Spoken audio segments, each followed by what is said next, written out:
Hello, c'est HR, votre chroniqueur.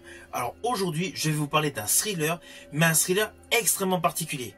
Il s'agit de Bad Samaritan. Ce film a un suspense de folie. Avant d'aller plus loin, n'oubliez pas, si vous n'êtes pas abonné, pensez à le faire et surtout pensez à la petite cloche pour les notifs. Let's go! What's wrong? We're not safe. None of us. It's all good. I got your back.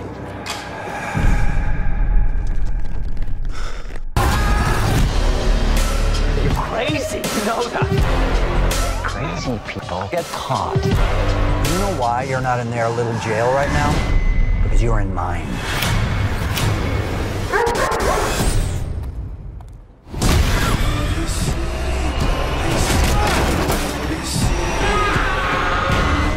Alors ce film, Bad Samaritan, est sorti en 2018 et honnêtement j'étais totalement passé à côté. Je l'ai découvert par hasard et honnêtement ce film est une tuerie. C'est un suspense, un thriller de folie. Le suspense est totalement haletant du début jusqu'à la fin, car le final est totalement imprévisible. Ce film est réalisé par Dean Devlin, et d'ailleurs Dean Devlin agit très rarement dans le domaine du thriller. Il a participé aux côtés de Roland Emmerich pour Independence Day, pour plusieurs productions donc et réalisations de Roland Emmerich. En perso, il a réalisé très peu de films. Le plus connu de ses films est Geostorm avec Gerard Butler. Mais là, ce film est totalement innovant, totalement antagoniste à tout ce qu'il a pu faire avant, tant en scénariste qu'en producteur. Là, sa réalisation est certes de très bonne qualité, mais surtout il a mis en avant, en situation, une histoire, mais totalement imprévisible. Alors d'ailleurs, l'histoire est la suivante. L'action de ce film se déroule à Portland. Là, nous découvrons deux jeunes hommes au profil différent. Il y a un jeune qui vit avec sa mère, il est légèrement loser, tandis que l'autre jeune homme a déjà une petite fiancée, mais qui est plongée à 100% dans ses études. Un soir, ces deux jeunes gens profitent de leur poste de voiturier dans un restaurant huppé, plus précisément un restaurant aux spécialités italiennes.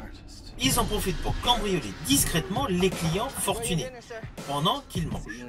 Le premier jeune homme, en récupérant la voiture, donc va dans une première maison, commence à faire un cambriolage, une petite histoire avec un Doberman, il revient donc au restaurant, il redépose la voiture naturellement.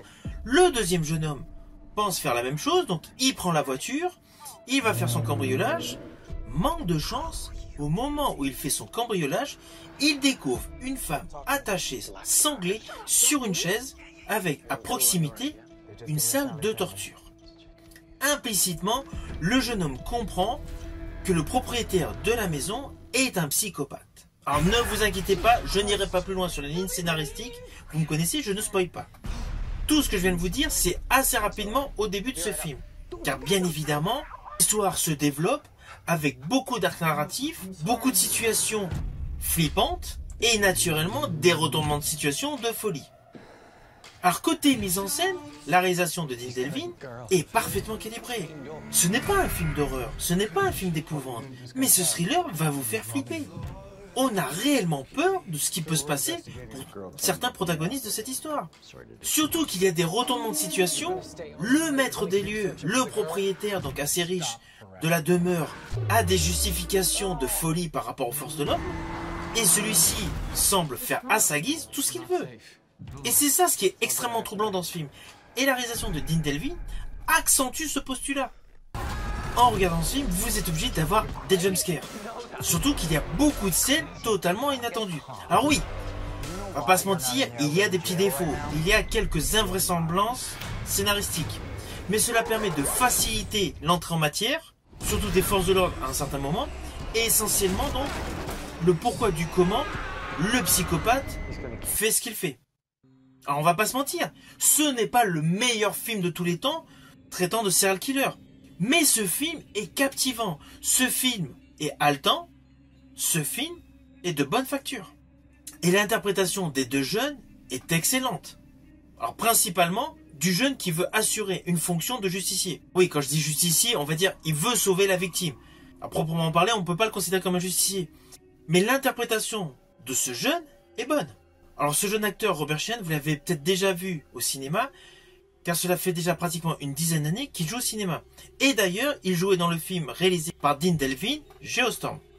Cependant, la meilleure interprétation, l'interprétation qui est radicalement différente de tout le reste de sa carrière, c'est celle de David Tennant. David Tennant, dans ce film, incarne un psychopathe vraiment flippant, vraiment angoissant, ce qui n'était absolument pas le cas dans son interprétation de Doctor Who, et qui est radicalement antagoniste de son rôle dans la bonne série Le Tour du Monde en 80 jours. Phileas Fogg. Fogg, the adventurer. Well, yes, I suppose. So this must be... My companions, Abigail Fix, journalist. I'm here to cover your progress for the Daily Telegraph. What? No. Oh no. Alors attention à ce que je veux dire, cela s'apparente à un spoil, mais c'est plus par rapport à un détail visuel. J'estime qu'il aurait dû y avoir un peu plus d'explications. Pour moi, voilà, c'est le petit bémol de ce film, c'est le flashback présentant un enfant avec un cheval. J'estime que cette séquence aurait dû être un petit peu plus longue. Voilà, c'est juste un constat, cette séquence aurait dû être un peu plus développée. Mais cela n'empêche pas que le film a un bon suspense, et surtout que c'est une réelle surprise en termes de thriller.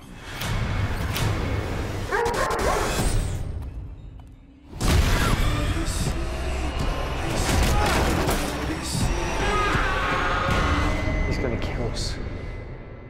Alors au final, naturellement, c'est un film que je vous invite à découvrir.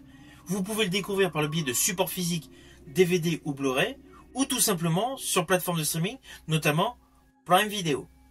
Si vous avez aimé ma vidéo, n'oubliez pas, petit pouce vers le haut, pensez au partage. Quant à moi, je vous dis à bientôt pour une prochaine vidéo.